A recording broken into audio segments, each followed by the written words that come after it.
xibaar yu wér te wóor ca tàng-tàng ba abonnez-vous pour ngeen di mën di jot suñuy vidéo. Ngagne Mbaye di ab sénégalais bu ñu reyoon ca réewum Brésil moom mi tey ji lañ koy jébbal boromam di leen jaajëfal bu baax a baax ci ànd gi ak ñun ci chaîne bi di Buzz 221 HD ginnaaw ba nga xamee ni ab doomu sénégalais la bu demoon ci Brésil ngir doon fa amal li nga xam ne moo di ab liggéeyam moom Ngagne Mbaye mi fa la daal di jaaree ñàkk ba kanam mu nekkoon nag ak mbir mu doy waar lool moom Ngagne Mbaye mi nga xam ni nekkoon na ci réewum Brésil. moom mi nag vendredi bi ñu weesu le 11 avril moom mi daal ci la police daal nangu woon am marchandise am te ginnaaw ba muy jàppante ak ñoom ngir récupérer ko ci loolu yi fa la daal di jaare nag daal di ñàkk bakkanam ci ab bal boo xam ni dañ ko dóor ci biir waaye ba tey loolu yi beau frère am Mansour Mbaye moom mooy xamle mbir mu ni mel ginnaaw bi nga xamee ni Le Soleil daal na koy interroger.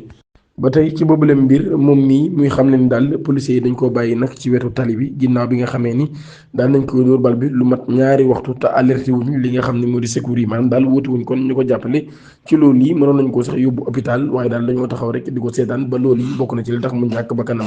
ba tey moom mii nekk koo xam ni ab taalibe tijaan la mu doon waajal ak ñibbiseem ci réewum Sénégal ngir daal fi amal li nga xam ne moo di ak tabaski gi ñuy dëgmal ak famem waaye moom mi daal nay pare woon sax kër gi nga xam ni doon na ko tabax ngir bëggoon fa dëkk ak njabootam maanaam soxnaam ak tamit doomam bi nga xam ni am na ñeenti at moom mi sax doomam ji doon xaar rek bu jotee papaam téléphone ngir daal tari daal li nga xam ne njëkk na koo mokkal ci li nga xam ni moo di alxuraan bi muy jàng loole nag daal ba tey moom mi mu doon xaar appelu papaam waaye ba tey ji nag xamul sax lan moo tax papaam woowu ko loolu yi kon moom mi di Ngagne Mbaye tey jii wala sax démb ci àjjuma gi ab néewam daan nay agsi ci réewum Sénégal ginnaaw bi nga xamee ni jaar na ci Dubaï jaar ci Conakry loolu yi kon daan nañ ko accueillir ci aéroport international bu Blaise Diagne loolu nag daal membre yu ministère de l' intégration africaine et des affaires étrangères ñoom ñoo def lu ni mel ak ñi nga xam sax ay autorités religieuses leen yu nekk ci Tivaouane Serigne Habib Sy Mansour daal ci bokk ca Sao Paulo amaloon nañ fa ab levée de corps bu amoon solo loolu ñu daal di rassemblé woon ay nit yu bëree bëri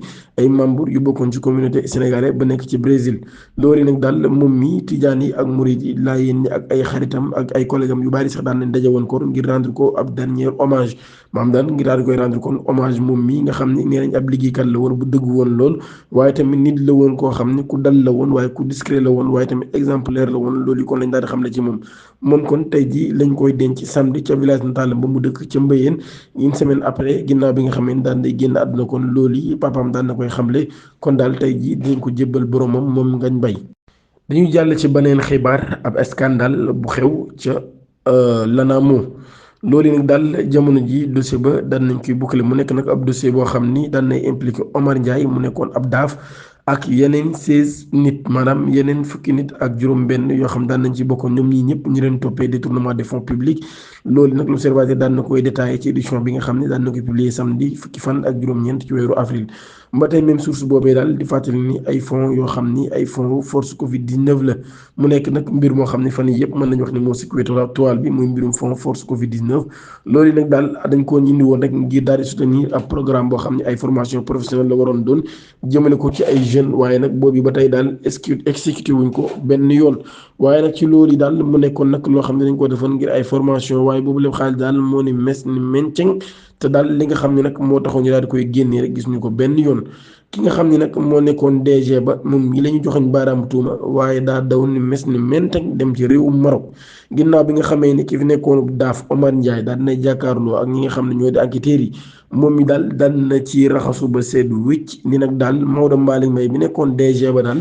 xaalis mënutoon a génn te moom mii si ñëwul ngir nag lu ñeel ay marché public yu ni mel kon moom mii daal raxasu na ci ba sedd wicc lépp mu jël ko kon wékk ko ñu ndoddal Maodo Malick Mbaye ba tey loolu yi daal daan nañu wane nag moom Mbaye mii daal kenn mënu koo gis ñenn ñi nag wax nañ ni kon ma nga ca Maroc jamono ji loolu moo tax kon kenn mënu koo déglu mu am nag ay complice ay fournisseur ak sax ñeneen ñoo xam ne ci lañ bokk ñoo ñi daal nañuy am retour des parquets ci ñooñu sax daal am na ab prestataire boo xam ne nag moom mii moom lañ ci gën a xàmmee wala moom lañ ci gën a bàyyi xel li tax loolee nag daal du dara lu dul rek jël goo xam ne jël na ko xaalis ba pare te honoré wul ay engagement am waaye moom mii daal bii dafa nekkul kaawam bu njëkk ndax moom mi di Bassirou Fall moom mi nag daal daan nañ njëkkoon a am beneen jafe-jafe ci mbirum Covid 19 bi boo xam daan nañ koy libéré woon placé ko sous contrôle judiciaire ginnaaw bi mu consigné lu toll ci 11 millions de francs CFA waaye nag ginnaaw ba jàppaan nañ ko yóbbaat ko ndungu siin replacé waat ko en garde à vue ci beneen mbir boo xam ni dafa détourné lu tolluwaat ci 18 millions de francs CFA ñuy xaar verdict bi le 22 avril bi ñu dëgmal ñoom ñi nga xam ñooy mise en cause yi daan nañ leen différé ajjuma ca parquet financière ñoom ñi kon yaa di am ab retour des parquets seen mbir kon dina leer mardi le 22 avril loolu yi la CFA daal di xamle. ba tey ci mbirum fonds force Covid 19 procureur de la république daan nay jébbalub dossier ci affaire fonds force Covid 19 au jugement du deuxième cabinet loolu ñu daal ci inculpé ki nga xam ni nag moo di Pierre Malick Ndong nekkoon ab comptable moom mi kon daan nañ ko placé sous contrôle judiciaire ginnaaw bi nga xamee daan nay joxe ab somme ci luñ ko daan nay joxe ab somme bu toll ci 720 000 francs CFA. ba tey loolu lii seen web bi xam ne daal Ndeye Aminata Loum Ndiaye nekkoon ab DAGE de ministre du développement industriel. ak ki nga ak des petites et moyennes industries Djibi Diakhaté ancien DAGE du ministère de la famille ak ay collaborateurs am Ndongo Mbaye Mamadou Gueye Dramé et Omar Ngalla Faye ñoom ñi ñëpp nag daal daan nañu am retour de parquet kon ñoom ñi mardi dina leen yóbbuwaat ci kanamu tribunal de Dakar ngir lu ñeer seen inculpation. ci mbirum fonds force Covid 19 DAGE bi fi nekkoon ci jamono yi DAGE bi nekkoon ci ministère du développement communautaire et de l'équité sociale et territoriale di wuyu turu Alioune Sow moom mi daal ak keneen ki nga xam ne sax daan leen di accusé muy ab opérateur économique bu wuyu turu Moustapha Ndiaye PDG de la société CCMN ñoom ñi ñëpp daan leen interpellé ci division des investigations criminelles DIC. ci information yi nga xam ne seen web moom daal di xam ne daal nee na ñoom ñi dañ leen di toppee ci ab somme bu toll ci 2 milliards 749 millions 927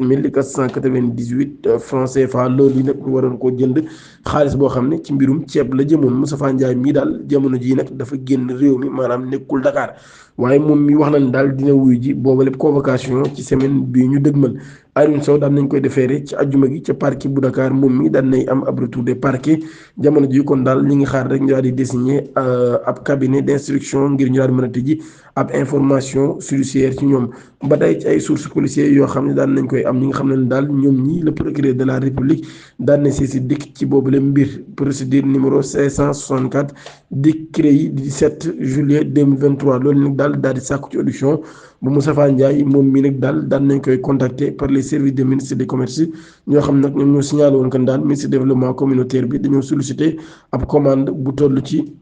3000 tonnes. 3000 tonnes ceeb loolu yi nag daal kon moom mi la ñu woowoon ci boobu la mbir Moustapha Ndiaye nag daal daan nay affirmé que ni Alioune Sow moom mii daal nekkoon DAGE bu ministre du développement communautaire moom moo ko daal di woowoon nag ngir informer ko ci boobu la mbir daal di koy wax nag daal ministre bi dañoo soxla li nga xam ne nag moo di ab stock bu am solo ci wàllum ceeb daal koy jàllale ci ministre du commerce loolu nag daal ci ñoom ñii kon. prix bi nga xam nag jubóo woon nañ ko daal tolloo woon na ak prix bi nga xam ne moo nekk ci marché bi paiement bi nag ñu waroon koo def ginnaaw bi nga xamee ni monsieur Ndiaye mi daal nay defoon li nga xam ne nag moo di boobu la livraison ak fàttali nag muy wax ni commande bi mi ngi tolloon ci 65 000 tonnes waaye moom mi daal 3 000 tonnes rek la waroon a la mënoon a livrer ci loolu yi kon ci lañ ko nangulee nag kon loolu yi ginnaaw ba ci lañ ko nangulee loolu yi kon. ci mbirum fonds force Covid 19 bi ba tey ci la ñuy daanalee kii fi nekkoon procureur moom mi di Alioune Ndao moom mi nag daal nekkoon procureur de la cour de répression et de l'enrichissement illicite di CREI moom Alioune Ndao mii daal daan nay wane ak ñàkk d'accord am ci libération yi nga xam ni mi ngi am ñu koy def saa yu nit ki joxe caution rek ci mbirum fonds force Covid 19 bi daal ñu daal leen di bàyyi moom mi sax mu daal di nekk ab député ci dernière législative yi ñu génn moom mi daal jàpp nañ ni mandat de dépôt nag lu obligatoire la war a doon ci genre dossier yi loolu itam la daal di xamle moom mi nga xam ni moo di Alioune Ndao dem na sax ba dugal ci ni daal dañoo war sax di def li ñuy wax confiscation des biens maanaam daal di nangu kon biens yi sax nit ñi nga xam dañ leen tudd ci yooyu lay mbir. ci ajuma gi ci lañ ko invité woon ci RFM moom Alioune Ndao mi daal mi ngi métti lu ginnaaw bi nga xamee ni lu toll ci fanweer nit wala lu ko ëpp jàppoon nañ leen waaye ñu ëpp ci ñoom ñu daal leen di bàyyiwaat ginnaaw bi ñu versé rek li nga xam ni ab caution financière la moom mi nag daal dafa jàpp ni kon loolu yi dañoo war a modifier boobu lépp loi ngir bépp nit boo xam ne nag daal topp laale nga ci mbir yu mel noonu rek daal ñu daal lay placer li nga xam ne moo di endettation nee na mbir moom daal moom loolu la jàpp kon neen nag daal bu ñu bëggee rek moytu ba yu mel ni daal di amaat dañoo war a modifier loi bi ba tax daal ñu bañ a focaliser wu rek ci li nga xam ni moo di nit ki fay na rek nañ ko daal di bàyyi kon moom bi daal di Alioune Ndao dafa jàppale kon dañoo war képp koo xam ni def nga mbir bu ni mel ñu nangu sa ay bien muy immobilier lu manti doon waaye itam ba pare daal lay jàpp loolu kon daal lay yóbbu ndungu siin loolu kon daal la jàppale bu ñu ko defee biiru mel noonu daal du amaat waaye daal nee na bu fekkee loolu dafay ko dañuy def nii rek ku fay ñu bàyyi la loolu daal mën naa dem ba nit ñi nga xam ne am nañ lu ñu fayee daal di sàcc ba bu ñu demee ba jàpp leen nga xam ne rek dañuy fay rek ñu daal leen di bàyyi te nee na loolu su boobaa daal lu choqué mën naa choqué peuple bi kon loolu daal la daal di wax moom mi nga xam ni moo di Aliou Ndao mu jàpp ni daal kon su boobaa dafay dem sax ba nit ñi nga xam ni am nañ ay moyens dañuy jàpp ni mën nañoo rëcc ba duñu dugg kaso ci bu ñu defee mbir yu ni mel dinañ jaajëfal baax baax ci ànd ak ñun chaîne bi di Buzz 221 HD di sant ngeen abonné suñu chaîne YouTube activé cloche notification bi pour bañ a rater suñu yeneen vidéo jërë ngeen jëf